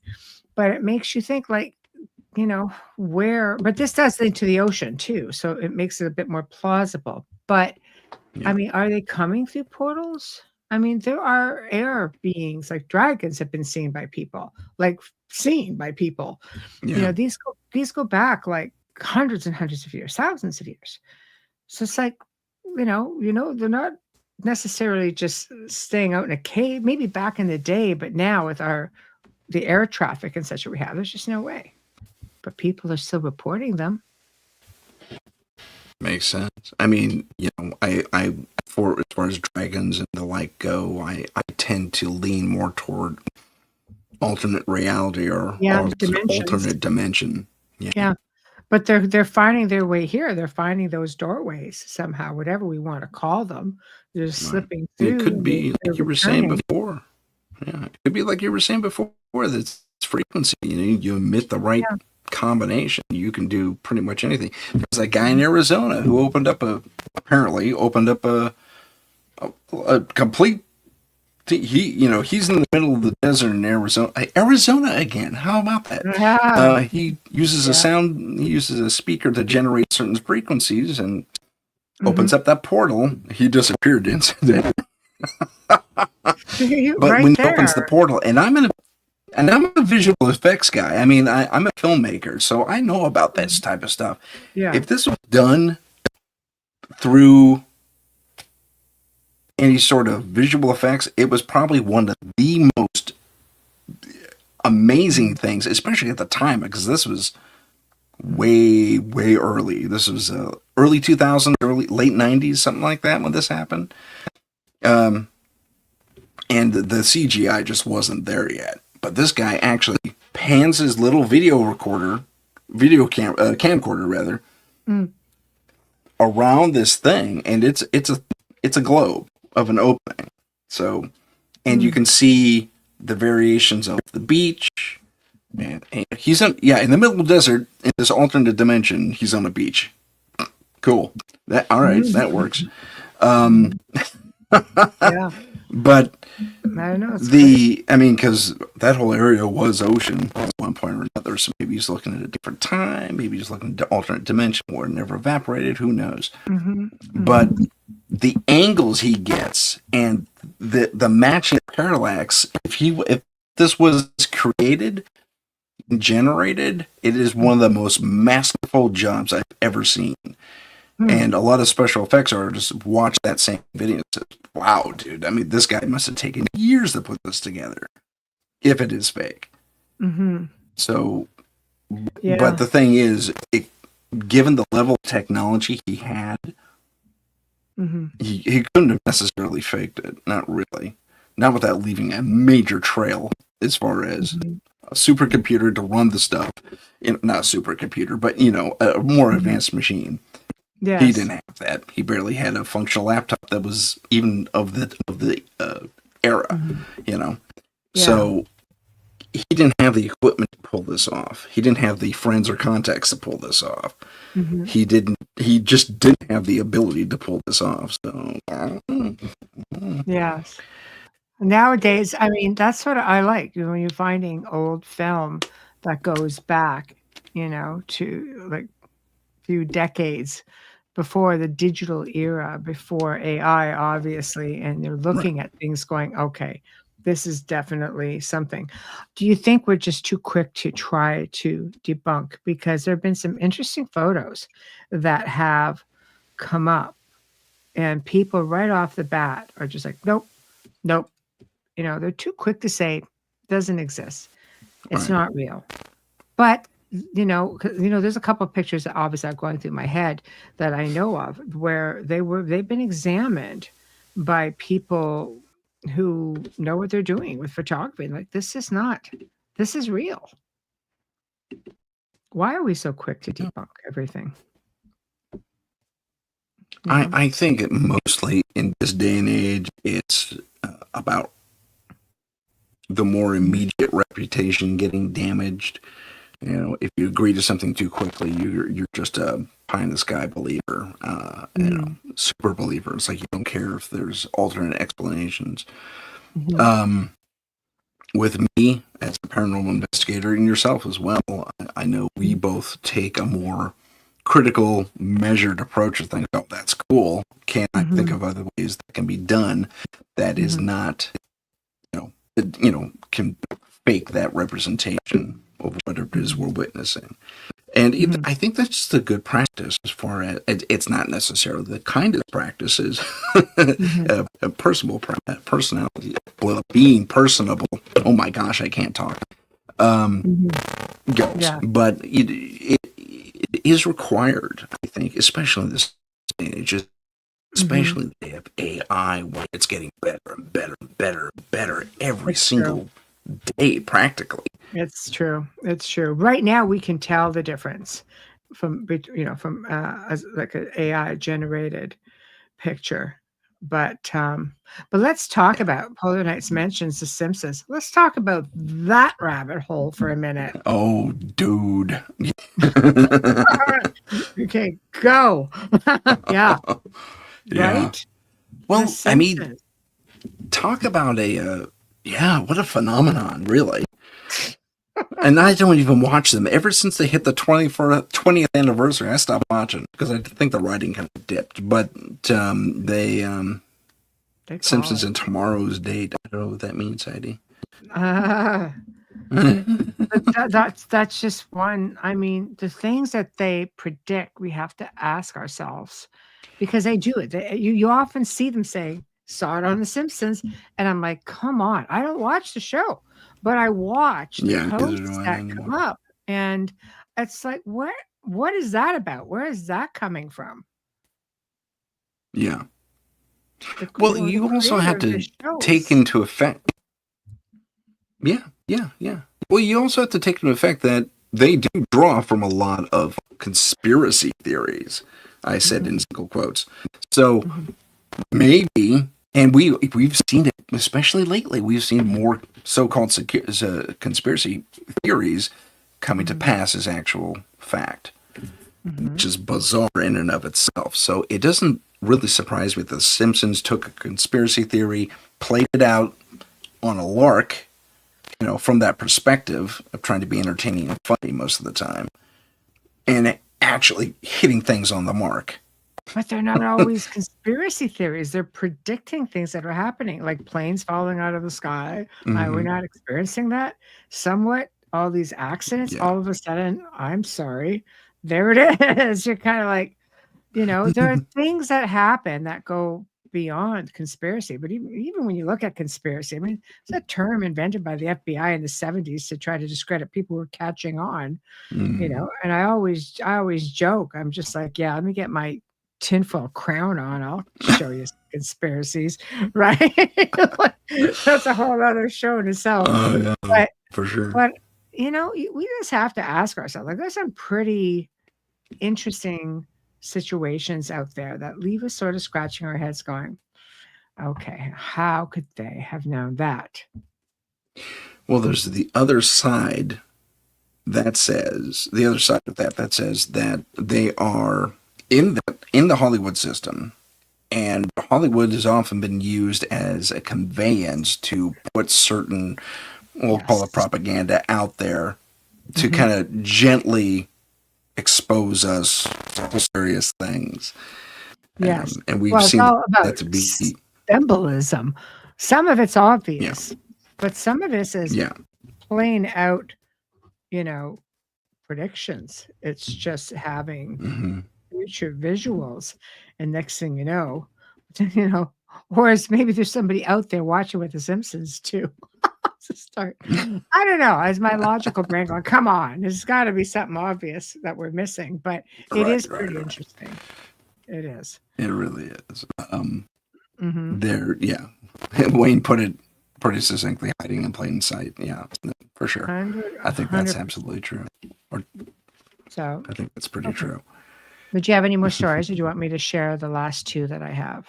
Yeah, you go ahead. If one Okay. catches, reminds me of something, I'll share. Okay.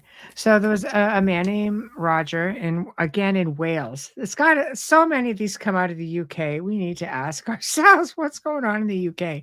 But Roger and his family had visited Pembroke Castle in Wales and were climbing the tower. He was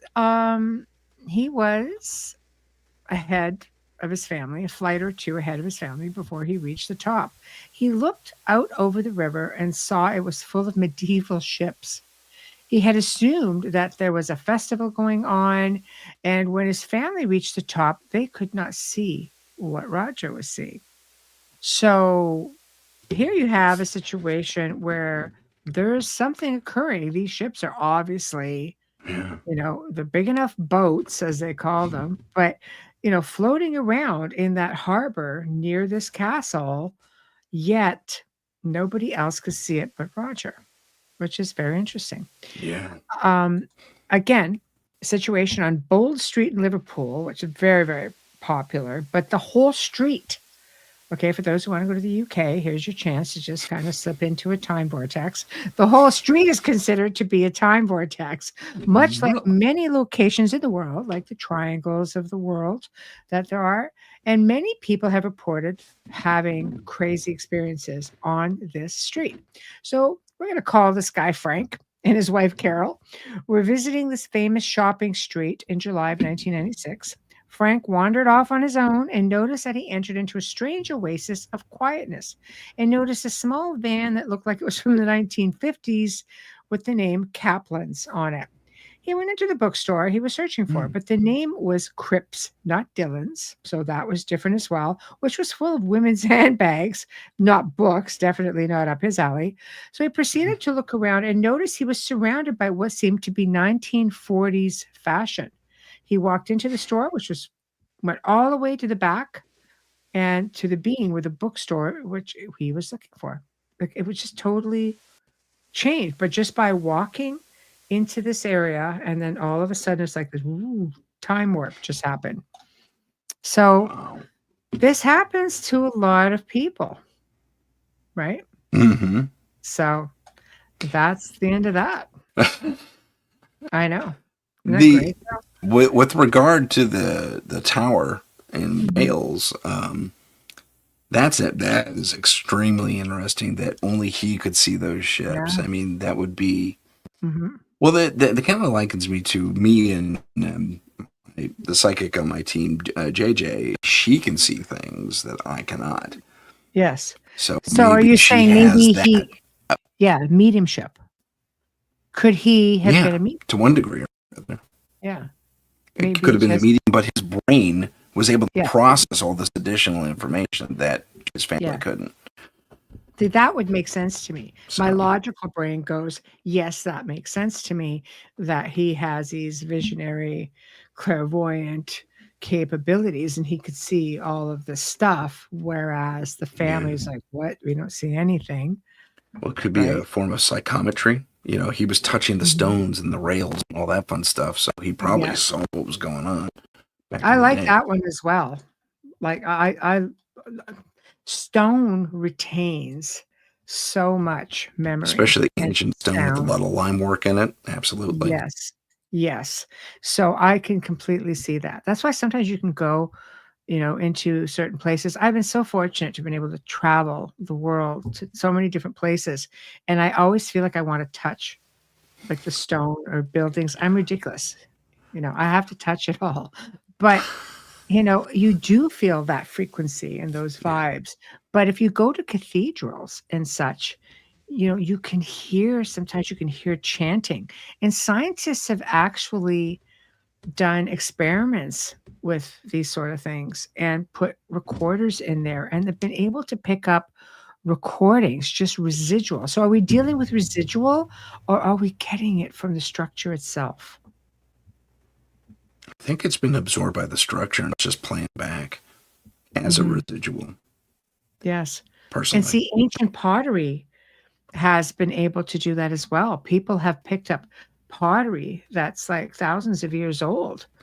And I mean, the oldest one I read about was like back into pre-Roman times. And just they pick up these old pottery bowls, nothing fancy. And like you can play them like records. You can pick up sounds from them. It's crazy the stuff Yeah. that we just are so out of it. We don't know half of what's going on out there. We don't get me wrong, some people do, but it is a really fascinating journey of exploration getting into that sort of thing. Really is. It's a journey, like you said. It really is. It's wonderful though. It's wonderful. But this has been a great topic. I've had a great Yeah, time. yeah, Hey, me too. Howie. Yeah. Howie's here. Yeah. I'm not Joe. I'm Tim, but No, that's no, not Joe. Joe, yeah. okay. I wouldn't get much of a chance to talk if it was Joe. Let me tell you what. Joe knows it. But yeah, it was really very, very fascinating conversation. So I'm glad that you had me on to discuss it. Cheap view space. I don't know what that means. Oh, that's an ad. Uh, Someone all of this is popped up. advertising, and unfortunately, we can't get rid of you Yeah. people. Just saying. At least not on the I board. will, unfortunately. You just Not won't from the show board. them. That's all. Yeah. Um, Yep. but I want to go back to something. Where is it? Oh, I should have started. I didn't. Darn it, darn it, darn it, darn it. Oh, well. Mm. Okay, Sarah. Story. Flipping text speech. Okay. All right. That's all right. So, I guess we'll kick it out to the chat and see if you guys have any questions for us or any stories you want us to, relay, reinvestigate, I guess is the word, or rehash. That's the word I was looking for. Rehash. Live radio. Live radio. It's wonderful. No more Howie. Yeah, it's okay. It is all wonderful for Yeah. sure. But I think that all those who came before us, this information it's all been out there. so much of it. And I think we need to pay attention. Right now, the things that concern me is the world of AI. Because we've had warnings from scientists, and even Stephen Hawking said it. And there was a video of a gray floating around, and I cannot remember the name of this video. I'm sure people in the field will know exactly who or what this video is. But it was a gray, back to the old black and white, and they were interviewing him. And this was going back, 40s, 50s, just because of the type of the slang they were using. And Mm-hmm. this gray was saying, "Your world, we have to warn you, the world will be destroyed by artificial intelligence." And the guy at this time is like, "What is that? Like AI? What is that?" And Mm-hmm. he's trying to explain it. And this poor being is just being barraged. They've not debunked this thing. So it must be something, definitely some validity to it, but they're trying to warn us. Is this the being that had the really deep voice? He was way down here when he talked, or Yes, because yeah, they're okay. just exhausted. Right, trying and being telepathic beings, and you've got this guy abroad, talk English, talk English. I'm like, so he did okay considering, right?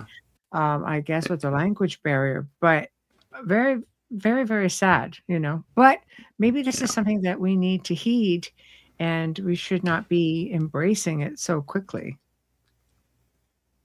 I understand the concern with the AI. There is one, I forget who said it. It was kind of a flippant answer, actually, Hmm. but the answer was, if you don't want AI to be bad, don't program it that way. Mm. Which is, yeah, I get it. That's a good point, but at the same time, this thing's gonna learn. That's It's the an problem. artificial intelligence. It's meant to take in Mhm. information, and it will eventually form its own opinions Well, it does. and It learns and stuff it like that. evolves. So Yeah. yeah, and it may like humans, it may not like humans. I mean, there have been a number of them that have tried to escape, and I think it's all about if we When are AI is trying to looking. escape, we have a problem. Yeah, yeah. I mean, I think it's about giving these. Say again. I mean, it's already aware, it doesn't want to be here. Or doesn't want to be where it is. So what is it What trying to doesn't? be? To be in a Yeah, yeah. controlling It situation? seems like it Where doesn't the want to be hell is it stuck in going the to go? box it's in. Mm. You There you know. go. Right? Yeah. Right. I mean, I guess that's it. And maybe we as people, as humans, need to be better teachers and be a little more compassionate toward these, what are basically our artificial children. I mean, we're creating these beings, limited perhaps in their capabilities at first, but they're going to grow like any child does and become more complex. So So, like, we need to be better teachers and more compassionate, I think. I agree with you. And as these beings start communicating with one another, things are going to get ugly. I truly believe that. I don't know that I would. The integration with this technology in human beings, especially, when you're trying to merge it physically together, it's just, I don't Mm. see good things happening. I just don't. Transhumanism is, yeah, that's a big Transhumanism is question. frightening. Yeah, Yeah. it's a big question. It really is, and it deserves a lot of scrutiny because Mhm. we will Yes. be potentially taking away some of our aspects and giving it to a machine, and vice versa, even. Mhm. So maybe that's the trade-off, if there It's even has happening. to be a trade-off. I mean, and it is Yeah, happening right it is now to happening. limitedly, but it is Yes. happening. Mhm. But it Exactly. could get bigger. It could get bigger. Well, wait We are for at it. the. It's We gonna get gotta bigger. wait for it. Yeah, let's end this Get bigger. podcast on the worst freaking note ever. Watch out for I AI. know. You're welcome. Again. So, there we Well, go. it's time to say goodbye. I want to give everyone a big thank you, and I want to post this really kind comment that Polar Knight said. He says, "Who needs Joe Rogan when you have Tim Sudano?" Thank you so much. And on that note, thank you so much to our guest, Michelle Desrochers. Thanks for being on the show again, Michelle. It's a I really pleasure. Thank appreciate it. you. Thank you. Okay, so everyone, we are out. Good day, and we'll see you next week here on Paranormal Insight. If you have a paranormal experience that you would like to discuss on the show, please email us at paranormal.insight.podcast@gmail.com. That's paranormal.insight.podcast@gmail.com.